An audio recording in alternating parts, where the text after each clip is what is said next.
Welcome back to Lucy and Russ Property Chat. This week we're talking about how we got involved in property. Yeah, so neither of our backgrounds are in property at all, are they? Not in the slightest. And I got asked the other day, I get asked quite a lot, how did you end up in property? So my background is in drama and art, that's where I got my degree, and then went into marketing and recruitment. So extremely far away from what it is that I do now, but some of those skills are transferable, hopefully, and that's kind of what I use in my business now. I'm very much involved in the marketing side across our businesses and what we do. For me, it was, I saw an advertisement online for a property education course and thought, right, great, I'll go along for the one-day seminar and do the property course and learn all the information and then become a big shot investor. And you go to the course and then you realise there's a weekend you can go to, and you go to the weekend, and then of course you go on the weekend, and surprise, surprise, before you know it, you've signed up and you have invested quite a lot in property education. That at the time is extremely scary and overwhelming, and not something that I broadcasted a lot with friends and family because they would have thought I was absolutely mad. But there's no way I could do what I do now without the knowledge that I've gained and everything that I've learned, but more importantly, the network that I am now involved in. So back in 2014, I also did some property education with the same company. I think we went through about 12, 18 months apart, wasn't it? Yeah. So for me, it was 2014 in the spring. I actually started to train to become a primary school teacher. I went to university, started a degree in education, and by about Christmas of that year, realised that although I loved working with young people, that the career was really headed in a direction very much of targets and paperwork rather than actually working with young people directly. So I decided against that, ended up in a couple of jobs in the private sector, and then a bit of a labour of love really, but fell into a job as a development officer with a charity that I'm really passionate about, and spent just under 10 years working for them. And that crossed over the last 3 years or so with the training that I started in 2014. Again, invested quite a lot of money in education. Wasn't necessarily something I shouted about widely. There was a bit of scepticism around, was that the right thing to do? So for me, I just looked at it and I think similar to you, thought, right, well, all I've got to justify it is to myself, as long as I'm happy that I get the benefit out of it. Yeah. So again, similar, use the education, first-rate education, but also the network, the contacts. It's vital, isn't it? Yeah, being able to just bounce ideas off each other, and then also meeting people and working things through. So I'm not a massive fan of doing joint ventures in property, but when we were introduced together, started talking about the letting agency, you'd already started central sourcing at that point. Yeah. So we then started talking about the complementary skill sets. And how that could work and how we could offer something. I think more importantly as well was to offer a service that wasn't out there. So you progressed through the education and started coaching and mentoring through the education company that we went through, which you still do today, and you could see nationally when you were going around different towns, different cities, and looking at what other agents were offering, things that were lacking, being landlords ourselves. The same thing, time and time again. It's always either good at buy-to-lets, can't do HMOs, or good at managing HMOs but not systemised, communication, all that sort of stuff. So it was really, and we just sat down in the end and said, okay, right, well, what are your clients looking for on the sourcing? What are my clients on the mentoring always complaining about? Let's draw up a business. Literally, we've got pictures at the dining table, writing out the initial plan, how we're going to sort everything out, and all of a sudden, being 3 years later, exactly. Nearly sort of just over 350 units that we look after. which is a lot of different tenants, a lot of different personalities. Sometimes the team are kind of either parents or social workers. Yeah. We laugh a lot of the time. Kind of the stories that we could tell about the things that we've witnessed.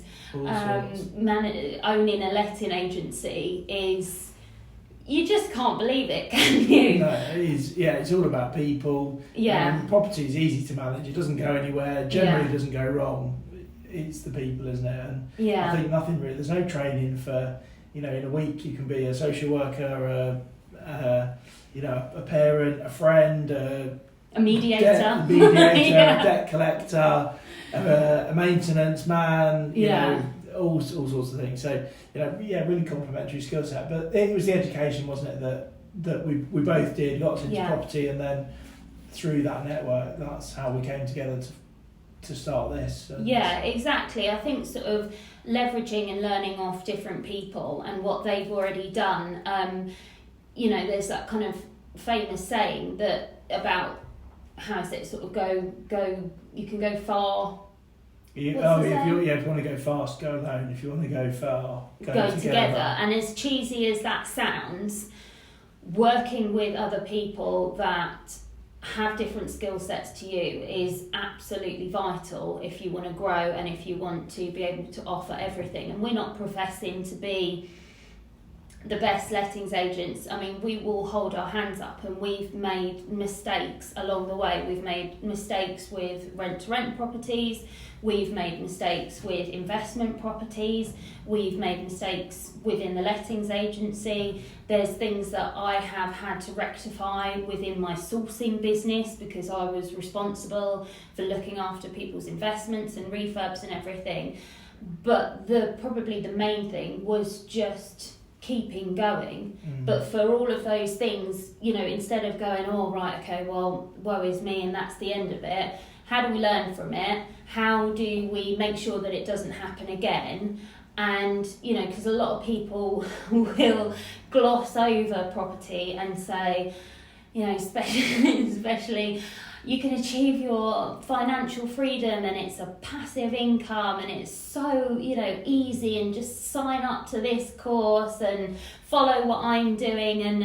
And I'm sorry, but that is a load of SH1T. It is hard work, it's keeping going, it's learning, but also it can be extremely rewarding how we're growing what we do and all of our different businesses, the service that we offer, our own investments, but also through the network, what we're building with other, there's an opportunity with a business that we're just about to purchase that we never ever would have had the opportunity to buy had we not already built a brand and a reputation. They could see the credibility. Yeah, exactly, with the business that we've got. So I think sort of when people ask how did we get into property, by accident, and it just kind of happened. And here we are, and here we grow. And I think we don't do things by halves, do we? It's kind of no, I don't, and then I just drag you along with me. No, I think it's kind of, you either take it from the standpoint that you're going to build a portfolio and that will be as passive as it can possibly be. You still have to be involved, you still have to make decisions. Even if you've got someone managing the refurb and the lettings, you have to transfer money, you have to watch what's going on, you have to make decisions about maintenance, you have to make sure that all the rent's being reconciled correctly and whether your rooms are filled and all of that kind of stuff, or properties. So you either do that and that's your business, or you go, right, we're in the property field, let's just build a trading income. Yeah. So it's very different. I think we've got the investment side, haven't we? Which is our bit, and then the business where we serve other people, the sourcing on your front, the lettings. I tend to take the lead on that belongs to both of us. Yeah. And the furnishing, and I suppose in that sense, if you're looking for a fairly passive income, the way to do it is to come to a group of companies like ours. Your clients, like you say, they have to sort of transfer the money, sign the papers, but I think we do make it pretty easy, actually. Yeah, exactly. And there's a lot, we'll talk to landlords and we make sure that we kind of check in, and if our landlords want to talk to us, we'll oversee things. And there was a conversation we were having with the landlord a little while ago, and they said, oh, well, this property, talking about, they have a couple of properties with us, well, this property's been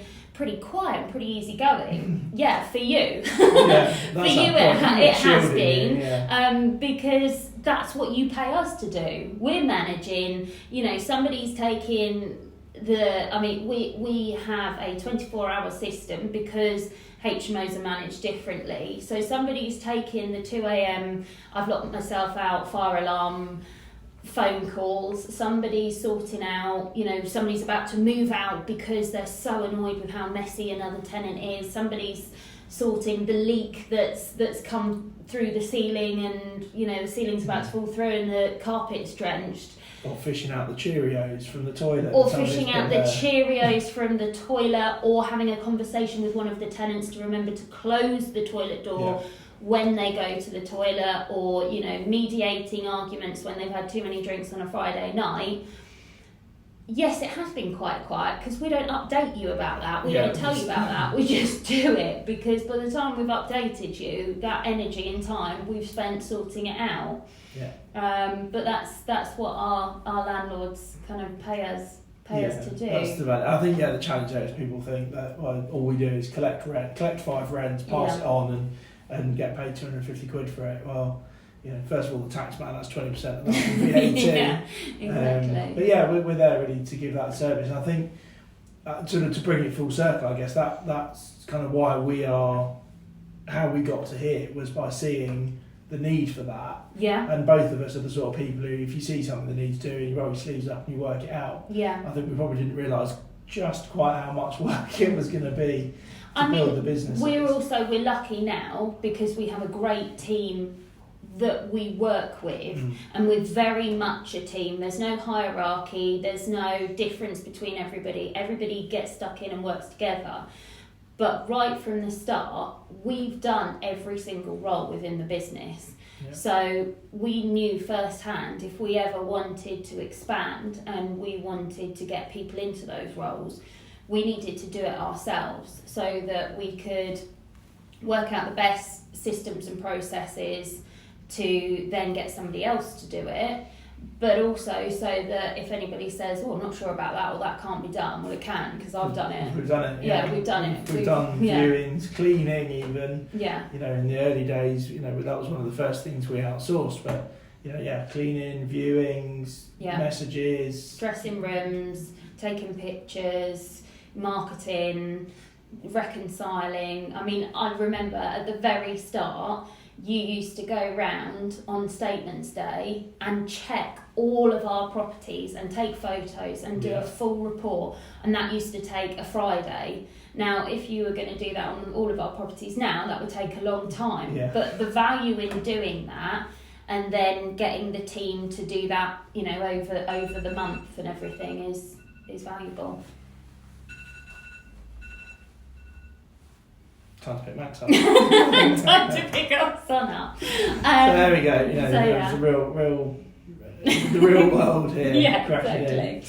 Yeah. So in a nutshell, that's kind of how we got into property and pretty much how we're still here. Yeah. Future is probably. I mean, we've grown quickly, we've recruited quickly, which has been really helpful, and now it's kind of just growing the businesses now that we have everybody in place. But also we've spent a couple of years focusing on looking after other people's investments, so we're very much focusing on our own stuff now and our own investments. So I think that's kind of where we're going. And you continue to coach and mentor and work with the property education company that you work with. Interesting mix of stuff we're doing. Exactly. Keeps us getting up every day. Out of trouble. Yeah. Cool. So that's enough of us rambling on. That's how we got started in property. We would love to hear how you got started. We'd love to hear whether you think we were crazy or whether in hindsight we made the right decision. Comment below.